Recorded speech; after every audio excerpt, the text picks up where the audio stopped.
ஓம் சாந்தி. 25 November 2022. சிவபாபானுடைய இனிமையான மகா வாக்கியம். சாக்காரம் முரளி, பாப்தாதா, மதுபன். இன்றைய முரளியிலிருந்து கேள்விகள். முதல் கேள்வி: சேவையில் வெற்றி எப்போது கிடைக்கும்? சேவையில் வெற்றி எப்போது கிடைக்கும்? இரண்டாவது கேள்வி: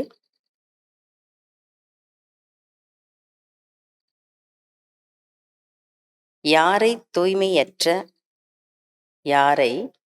தூய்மையற்ற கீழானவர்கள் என்று சொல்லப்படுகிறது? யாரை தூய்மையற்ற கீழானவர்கள் என்று சொல்லப்படுகிறது? மூன்றாவது கேள்வி: யார் தீவிர முயற்சியாளர்? யார் தீவிர முயற்சியாளர்?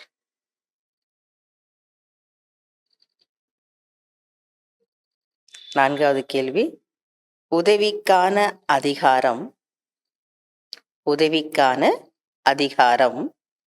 எப்போது பிராப்தியாக கிடைக்கிறது? உதவிக்கான அதிகாரம் எப்போது பிராப்தியாக கிடைக்கிறது?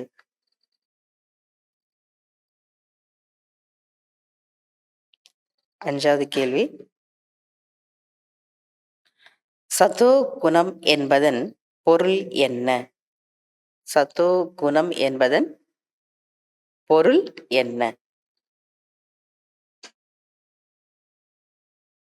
fill in the blanks. First, dash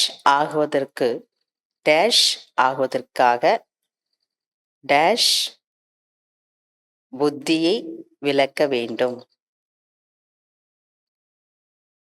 dash ஆகுவதற்காக டேஷ் புத்தியை விளக்க வேண்டும். இரண்டாவது, யார் ஸ்ரீமதப்படி நடக்கிறார்களோ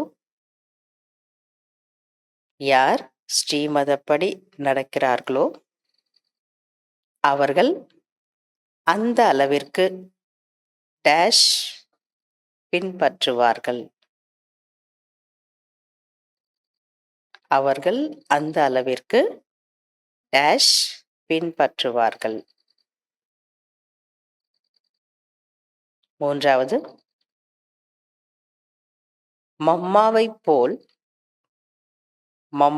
போல் டேஷ் செய்ய வேண்டும். நான்காவது, நல்ல குழந்தைகளின் வேலை டேஷ். நல்ல குழந்தைகளின் வேலை டேஷ். அஞ்சாவது, மாயாவின் புயல்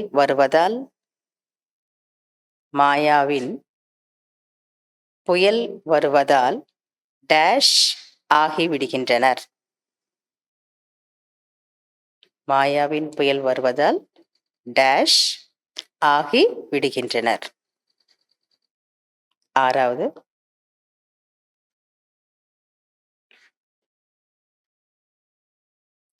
டேஷ் மற்றும் டேஷ் தந்தையிடம் அர்ப்பணித்து விடுங்கள். தந்தையிடம் அர்ப்பணித்து விடுங்கள். டேஷ் மற்றும் டேஷ் தந்தையிடம் அர்ப்பணித்து விடுங்கள். ஏழாவது, ஸ்ரீமத் என்ற அடி மீது அடி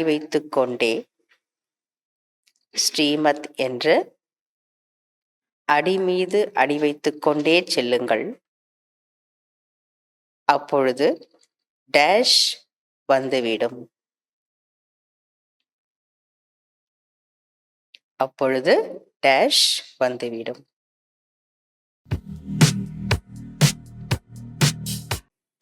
கேள்விகளுக்கு பதில் கிடைச்சிருக்கும். முதல் கேள்வி, சேவையில் வெற்றி எப்போது கிடைக்கும்?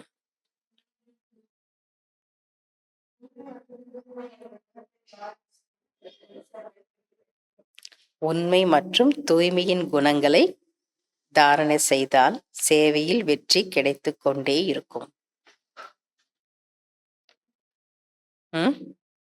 உண்மை மற்றும் தூய்மையின் குணங்களை தாரணை செய்தால் சேவையில் வெற்றி கிடைத்துக் கொண்டே இருக்கும். இரண்டாவது கேள்வி, யாரை தூய்மையற்ற கீழானவர்கள் என்று சொல்லப்படுகிறது?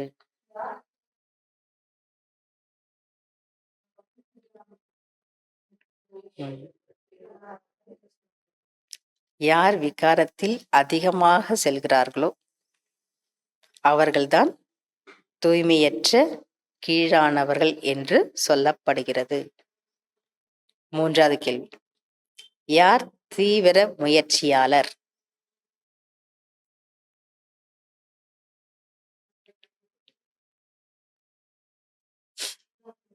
பாபா சொல்றார், இதயத்தின் சமீப தன்மையின் மூலம் உதவிக்கான அதிகாரத்தை அடைந்து ஊக்கம் உற்சாகத்தில் பறக்கக்கூடியவர்கள்தான் தீவிர முயற்சியாளர்.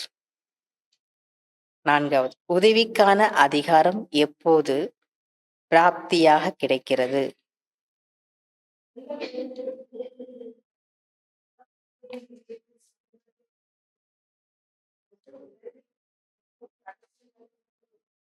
பாபா சொல்றார், எந்த குழந்தைகள் தூரத்தில் அமர்ந்திருந்தாலும் சதா தந்தையின் இதயத்திற்கு சமீபமாக இருக்கிறார்களோ அவர்களுக்கு உதவிக்கான அதிகாரம் பிராப்தியாக கிடைக்கிறது. யார் கரெக்டா எழுதுனீங்களோ அவங்க ஃபுல் மார்க் போட்டுக்கலாம். அஞ்சாவது கேள்வி, சதோ குணம் என்பதன் பொருள் என்ன? சதோ குணம் என்பதன் பொருள் என்ன?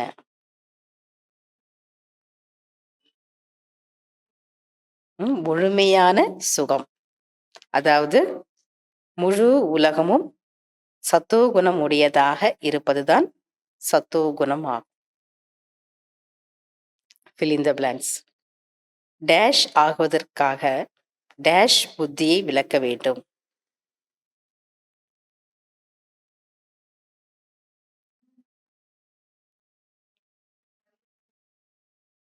கர்மாத்தீத் ஆகுவதற்காக பழைய உலகத்திலிருந்து புத்தியை விளக்க வேண்டும். இரண்டாவது, யார் ஸ்ரீமதப்படி நடக்கிறார்களோ அவர்கள் அந்த அளவிற்கு டேஷ் பின்பற்றுவார்கள்.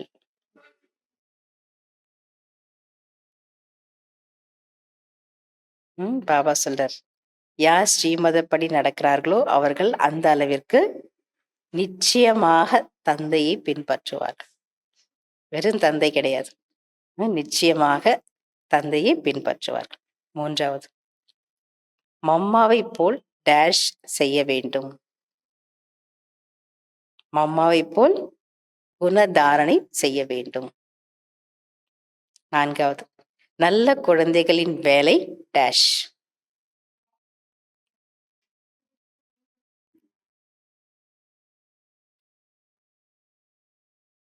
நல்ல குழந்தைகளின் வேலை ஒவ்வொரு விஷயத்தையும் புரிந்து கொள்வது. ஒவ்வொரு விஷயத்தையும் புரிந்து கொள்வது. அஞ்சாவது, மாயாவின் புயல் வருவதால் டேஷ் ஆகிவிடுகிறீர்கள். மாயாவின் புயல் வருவதால் மந்த நிலை ஆகிவிடுகிறீர்கள். ஆறாவது, டேஷ் மற்றும் டேஷ் தந்தையிடம் அர்ப்பணித்து விடுங்கள். பலவீனம் மற்றும் மனச்சோர்வு. ஃபர்ஸ்ட் பாபா பலவீனம் தான் சொன்னார், கம்ஜோர்.